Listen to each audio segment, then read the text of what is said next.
ভিত্তি। দুইজন কইছে ঠিক, এদিকে এখন কয়েকজন কইছে ঠিক। ঐক্য হচ্ছে একটা দেশের, জাতীয় ঐক্য হচ্ছে কোন দেশের উন্নয়ন অগ্রগতির মূল ভিত্তি, ঠিক কিনা বলেন?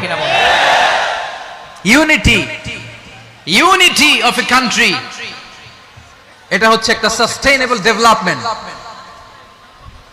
সোশ্যাল স্ট্যাবিলিটির জন্য এটা অনেক গুরুত্বপূর্ণ। এজন্য বিরোধের কোন স্থান আমরা দিব না, আমরা ঐক্যবদ্ধ থাকবো ইনশাআল্লাহ বলেন। আর কখনো কাউরে কাফের বলে গালি দিবেন, তুই জাহান্নামী বলবেন, ঝগড়া লাগলে লাগাই দিবেন, তাহলে কি করবেন?